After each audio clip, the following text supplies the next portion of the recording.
Dans cette deuxième partie de l'immunité de l'organisme, on va parler des dangers de la prolifération des micro-organismes pathogènes, c'est-à-dire comment ces êtres microscopiques vont menacer notre corps. Et on va commencer.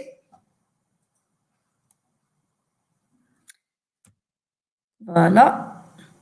Donc, ces êtres vivants-là, microscopiques et bien sûr pathogènes, ils menacent notre corps par différentes façons. Et on va commencer par la première façon. La première menace et le premier danger, il s'agit de la septicémie. C'est quoi la septicémie ou bien la sepsie? C'est une infection qui est très très grave et qui se propage dans l'organisme par voie sanguine à partir bien sûr d'un foyer qui est infectieux initial. Donc le plus souvent, cette septicémie il est d'origine bactérienne.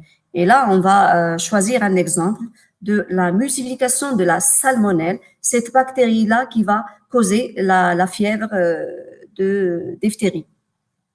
Voilà cette bactérie sous forme de bacille. Voilà. Et là, on voit la multiplication de cette bactérie-là ou bien de ce bacille. Donc, on a parlé dans la première partie que les bactéries, ils se multiplient par division. Et voilà, on voit cette multiplication-là pour cette salmonelle. Donc, la salmonella typhi, cette bactérie qui cause la fièvre typhoïde, à partir d'une seule bactérie, une cellule mère, qui va se diviser au bout de 20 minutes pour donner 2. 20 minutes, 4 et 20 minutes, 8 bactéries. Donc là, on voit une multiplication qui est très, très rapide.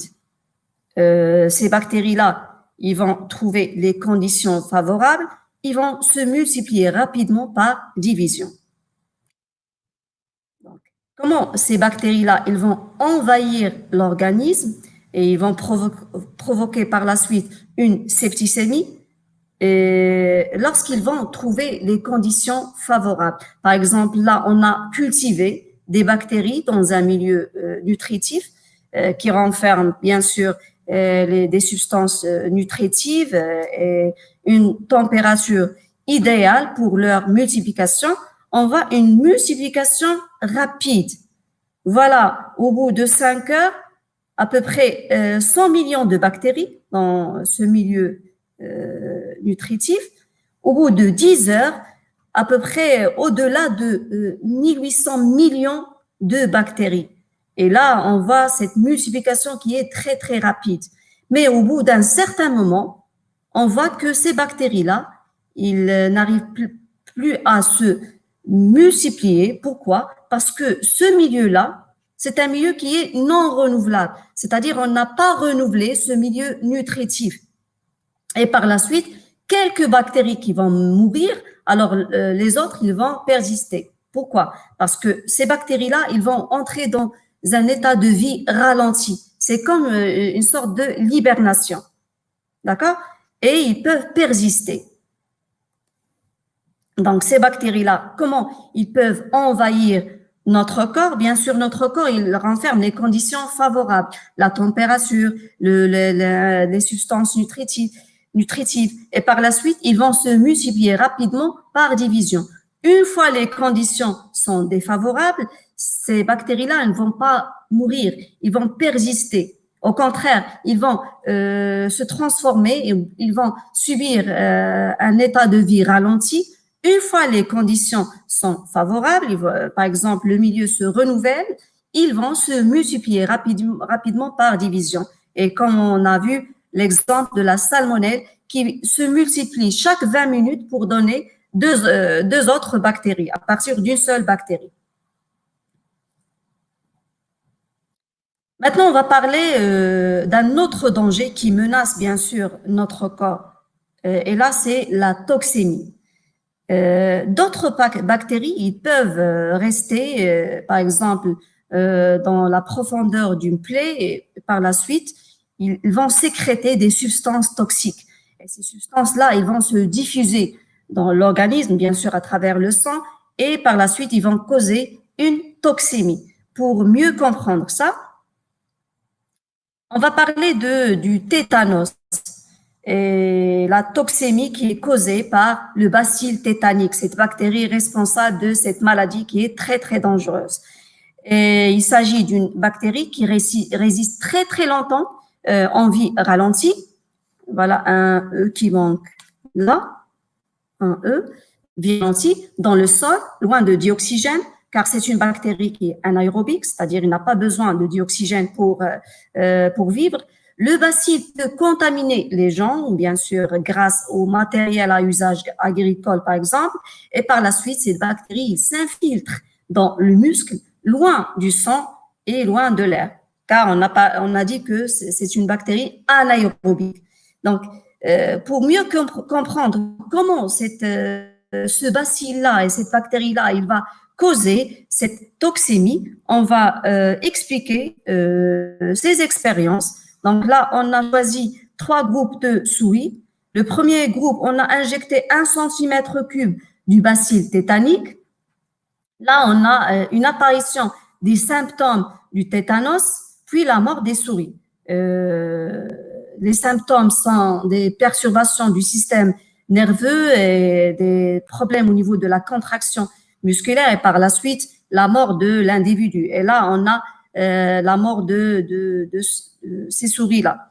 Pour le deuxième groupe, on a injecté 2 cm3 d'un filtrat bouilli des bacilles tétaniques, le filtrat. C'est-à-dire, on a bouilli les bacilles, après on a filtré, et le filtrat, c'est-à-dire cette solution-là, on l'a injecté aux souris. Et par la suite, on a vu la même chose, l'apparition des symptômes du tétanos, puis la mort des souris. Là, on a injecté les bacilles, c'est-à-dire les bactéries, mais dans cette deuxième expérience, on a injecté le filtrat. D'accord? Toujours la même chose, même résultat, la mort des souris. Pour le troisième groupe, il s'agit là d'une expérience témoin. On a injecté 2 cm3 d'eau distillée et stérilisée, c'est-à-dire qui ne renferme pas de microbes. Et les souris sont toujours vivantes. Voilà. Donc, comment ces bactéries-là, ils ont causé la mort de ces souris-là? Bien sûr, ces bactéries, bien ces bacilles, ils ont libéré leurs toxines, ces substances toxiques qui vont engendrer et qui sont responsables de la mort de ces souris. Donc, on a parlé de la septicémie, la multiplication rapide. On a pris l'exemple de la salmonelle. Et là, on a un autre danger.